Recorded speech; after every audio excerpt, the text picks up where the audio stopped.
Celtics had some road work to take care of last night. Are they back in control against the Bucks? Hey, will CP3 bounce back in tonight's Game 5 against Luka and the Mavs? And the day is finally here. The grand opening of Knicks Club Superstar right around the corner. Good Tuesday morning, everyone. Welcome to First Things First. Alongside Broussard and Wilds and Nick Wright, I am Jenna Wolf. Opening day, Club Superstar. Nick, you have been waiting for the grand opening. We are here, my friend. We're here. We are here. Yeah, listen, a lot of you know, about 6 months ago, I became the co-owner of a small boutique in Harlem. I enjoyed the small business life so much, I was like, you know what? Let's open up a nightclub. Opens today. Soft opening 8:15, grand opening 9:15. Right here on the show. And in fact, let's just keep talking about it and not talk Celtics Bucks. More things about the league. Let's not do that thing. About the fire code. Let's not do that thing, Nick. We got the start this morning in Milwaukee. All right, Celtics Bucks Game 4. Guess who showed up for this one? Jason Tatum. Tatum following up his 10-point effort in Game 3 with 30 last night, and the Celtics needed every ounce of that effort. They had to rally. They outscored the Bucks by 15 in the final frame. Good enough to take Game 4. Boston wins 116-108. This series now tied at 2. Broussard, it's actually turning out to be a pretty good series. Are you surprised that Boston stole Game 4 on the road against Giannis in Milwaukee? Jenna, you know the answer to that. And so does Nick Wright. No, I'm not surprised. The only thing I'm surprised about is that Nick is surprised. And actually, I'm not surprised about that. No, this is exactly what I said was going to happen on Friday. I'm objective. So what did I say? Milwaukee's going to win Game 3. They will come out and do that, and they did.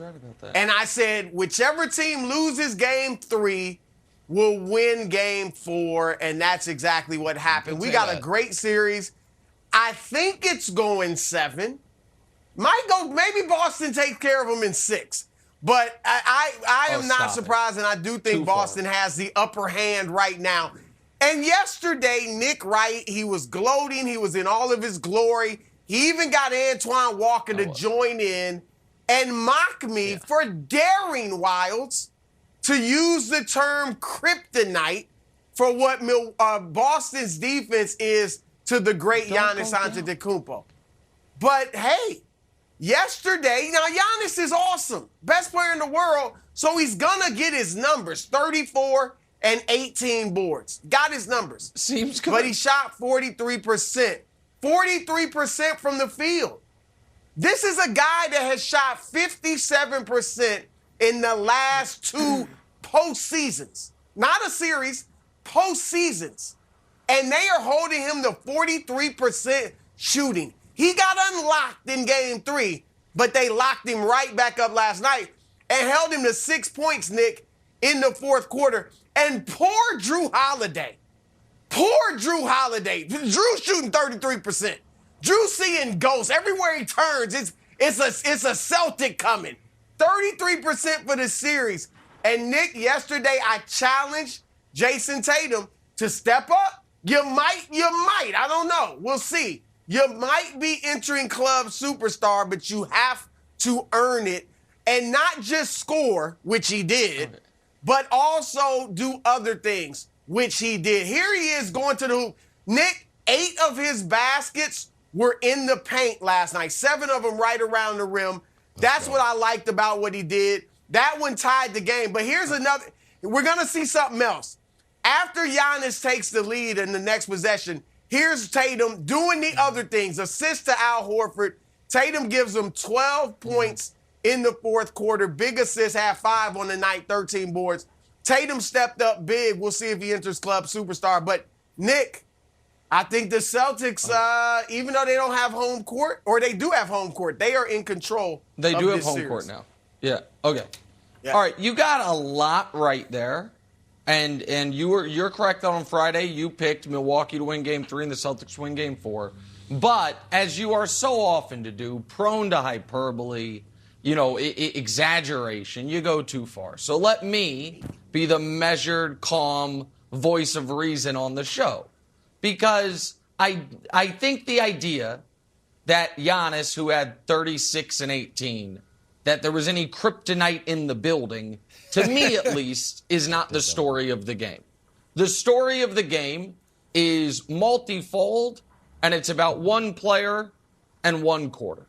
Because you're right about Tatum. Tatum, I guess two players. Tatum stepped up, and I give him massive credit for that. Tatum, because he was playing, he had another terrible first half, then was okay in the third quarter and was excellent in the fourth. But the story of the game is Milwaukee lost because Boston shot, wait, let me check, 16 of 19 from the field in the fourth quarter. That would be outstanding from the free throw line in a game. They did it from the field in a quarter. And the majority of that was Al Horford. Al Horford I've been watching Al Horford lose in the playoffs to teams I'm rooting for my entire adult life. Al Horford's resume was excellent in the regular season, great teammate, lose to LeBron James in the postseason. And then it was going to be lose to Giannis in the postseason. And Al Horford had literally the best playoff game of his life. And so to me, I'm not worried if I'm Milwaukee. Before the postseason wilds, I said Bucks in 5. Once we saw Middleton was out, I adjusted it to Bucks in 6. I will stick with Bucks in 6. And one last note. Wow. Is it possible, Wilds, that Brad Stevens is already a better GM than Danny Ainge? Brad Stevens was on the job 10 months. Danny Ainge was on the job 15 years. That's not the story. Brad Stevens says Kemba Walker and a mid-first-round pick bring in old Al Horford. Can't help Philly. Washed up Al Horford. And all of a sudden he's winning you playoff games. Good job, Brad. So to me, the story was Al Horford. Tatum was very good. I was dead wrong about the Bucks catching fire from 3. It didn't happen. And so now we do have a series, which if Milwaukee had held the fourth quarter lead, we wouldn't have. Oh, we have more than a series. The Celtics are firmly in control. All they need to do is protect home court. Next thing you know, moving on. And I just want to dig in on Al Horford because the big dunk that Giannis had, Broussard, that unlocked something in Al Horford. Third quarter, there's 10:56 left. Yes, it did. Giannis has a huge dunk and then tells him about it. Now, Al Horford, kind of mild-mannered, doesn't even really talk trash, just gives him a nod. Here's what he said after the game about that dunk firing him up. I don't really know what he said to me, but the way he was looking at me and the way that he was going about it really didn't sit well with me. And at that point, I think just something switched with me and then in the game. Yeah, I'll tell you what switched. You started playing like you were 22 years old. Boom! Now, granted, he gets a nonsensical tech here, but Al Horford went crazy. Look at the stats, and this is fourth quarter. Horford has 16. Giannis, who just looked like he was out of gas, had 6. Perfect from the field, plus 17. Broussard, Al Horford led this team, and it was contagious. What are you talking about, Nick? You talking trash over my graphic? Nothing. Go ahead. Sorry. No, sorry. Go ahead. Go ahead. It's an excellent job by Al Horford, and I can't overstate how important this fourth quarter was. I know we're going to take shots at Danny Ainge a little bit here, Jen. I'm sorry, earmuffs. But this was the most important fourth quarter of the Celtics season. If you went down 3-1, Broussard, against a Chris Middleton-less Bucks, when you've got Tatum ascending, Jaylen Brown ascending, you're on a hot streak in 2022 and the Defensive Player of the Year, I don't think that Brad Stevens would stand pat in the offseason. I think there would have to be major changes made because you look at the team like, man, we're never getting past this team. The fact that they were down 7 and ran all the way back, took control of the series, feel great, happy for Al Horford. Well, you should feel great, Wilds, as a New Englander. And, Nick, you talked about Horford like that. It was out of the blue. He'll never do it again. Horford's averaging 19 points in this series on 48% shooting from 3. And that's 7 attempts a game. Yeah. It's not like a small number. He is on fire, both offensively and defensively. Yeah. And, Wilds, I'm so glad you brought up Horford and that play in particular where Giannis stared at him. Because, Nick, this is why the Celtics are going to win this series. That Al Horford got ticked off by that play. Real bad boys move in silence. Don't be fooled by his calm, cool demeanor and his talk about the Lord after a game. He is gangster, and so is Jaylen Brown. So is Jaylen Brown. Check out this play, Nick. In the fourth quarter, when Jaylen's going, you saw it. You know what I'm talking about. Giannis just touched him. Jay like, yo, don't you ever Giannis tried to big boy. points at him. Best way. And then, and he was like, yo, you better get your hand off. They gangster, Nick.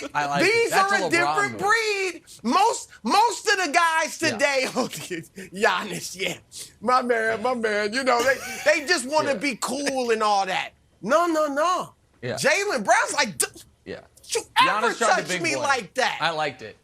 And Horford did the same thing in his mind. These boys are gangster. It's a different breed, okay? This isn't Atlanta. Okay, first of all, in the conference finals, okay? Or even Philly. This is the Boston Celtics, and they're coming for you. Okay, all right. Take a breath. Wow. Take a beat.